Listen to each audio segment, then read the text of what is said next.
that is where you put in your patterns of your biodynamic preparations. I use a radionic instrument to copy those patterns onto homeopathic pilules so I don't have any of the raw preparation. I've got homeopathic potencies in there so that I just get the pattern effect without the substance. If I put the preparation in their substance, then it may mold or mildew or something else like that. It's exposed to summertime heat,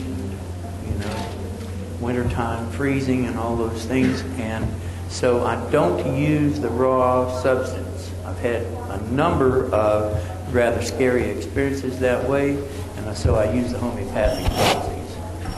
Now this is a radionic instrument that works from cards, which you'll see in the pockets there in the lids of the instruments. And this was designed with the farmer in mind. This is a prototype, and we're still working on finding a way to mass produce these in a more durable form. This has got a few issues of durability, so it still isn't at the stage that you can flip the lid down and clip it and toss it behind the seat in the pickup truck and go bouncing across the pastures to the next water hole and drop the lead in there and give your cows a particular combination of biodynamic preparations by a radionic card. Could I just add something? On the left-hand corner of this slide, you'll see these 4 jars, and those are actually the seed corn as Hugh has improved this particular variety of seeds.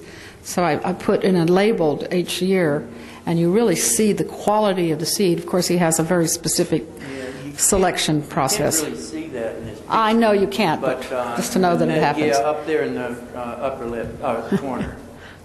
This is 2 instruments side by side with the lead that goes from one to the other, so that you could actually put 7 patterns out all together, and you also have a lead that you can drop in the watering trough or the irrigation tank or the foliar tank or whatever have you. You can put it in your, like I say, in your irrigation pond if it's a choice, and you can impart those patterns.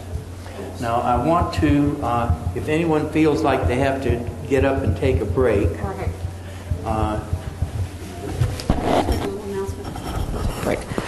tomorrow we're at booth 80. We won't be here on Sunday because we're teaching in Austin.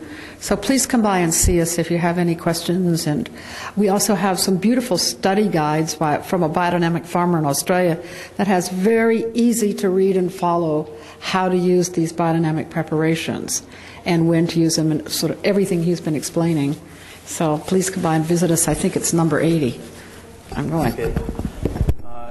I want to say that in the early days of biodynamics, people were experimenting with something that was virtually unknown.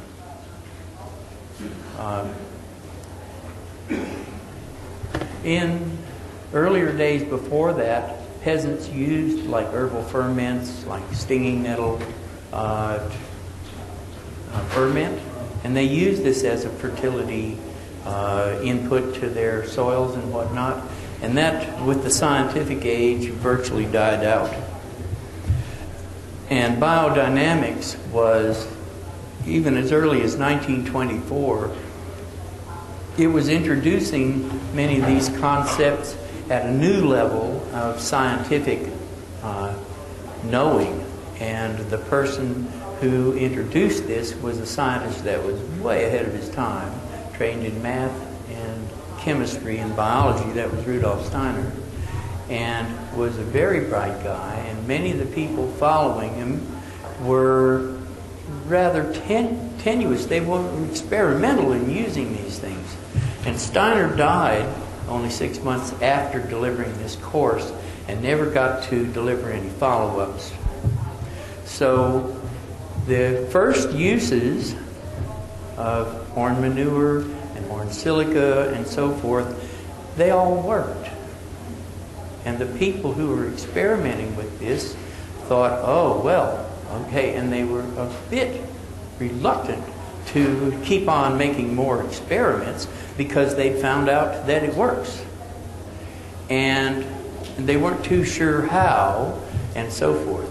And so the practices that originated early in the game became established as and in part the only way to do these things. And there's something about the German mindset that is looking for the absolute ideal, perfect way to do something.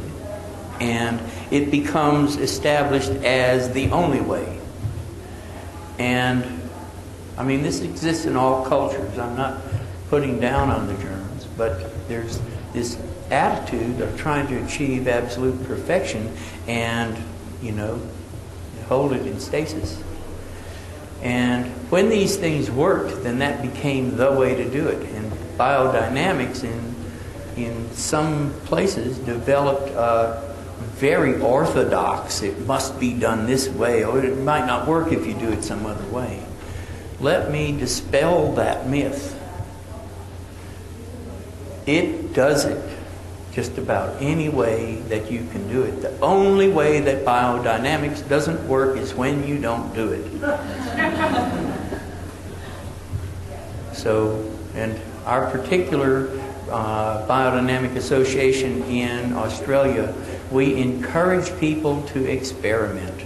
These are only some suggestions and guidelines, and the more you use it and the more creatively you use it, the more you get a sense of how it works.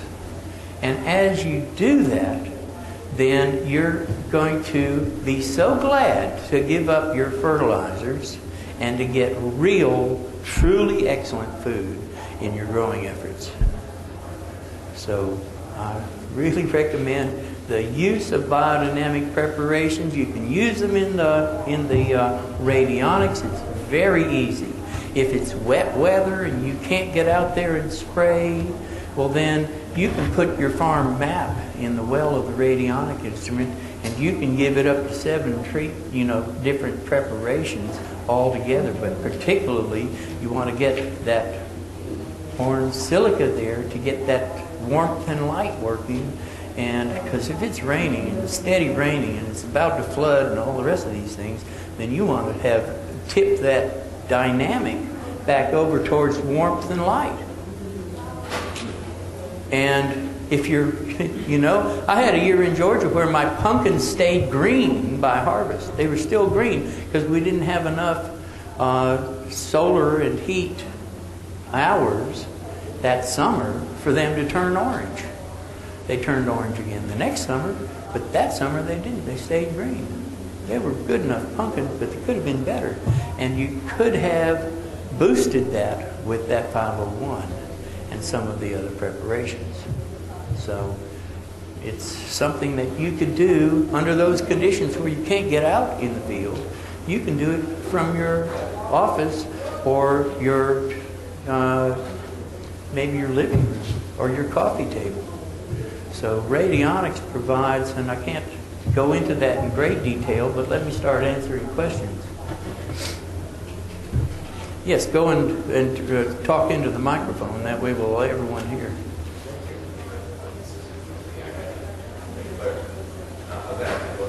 Yeah, that's better.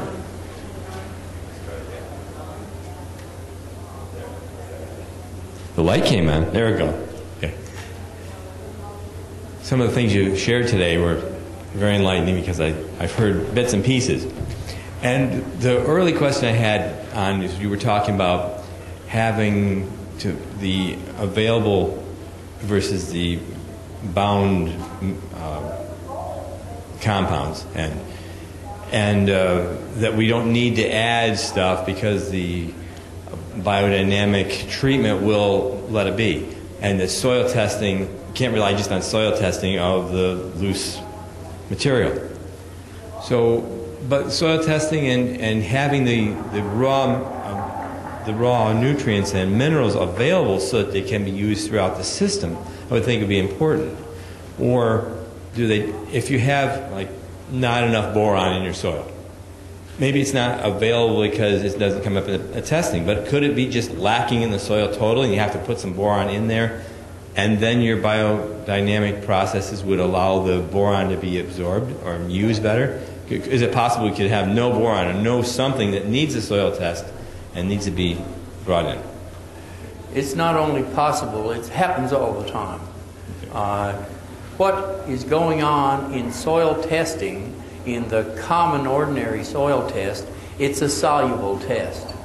And whether you're using Melic-3 extraction or Caldwell or Bray or whatever sort of extraction you're using, it's a combination of dilute and weak acids. And it's intended to show you what's readily available in the soil. But it doesn't even break into those humate reserves. Right. And unless you do a total test, you don't know whether you've got it there in abundance or whether you have to put some there. And this commonly occurs with both boron and phosphorus. It's real common, especially in grazing pasture situations, for the boron to be tied up in, and the phosphorus to be tied up in the humus. And you want to know whether you have any tied up there or not. Because that soluble test may show that you've got 2 or 4 or 8 parts per million when you're looking for 50 or 60 or 70. And if you did a total test, you may find that you have, even in the total, that you have a very low level. You're looking maybe for 400 or 500 parts per million in the total test, and you don't see but 180. And I would strongly advise using a rock phosphate fertilizer of some sort.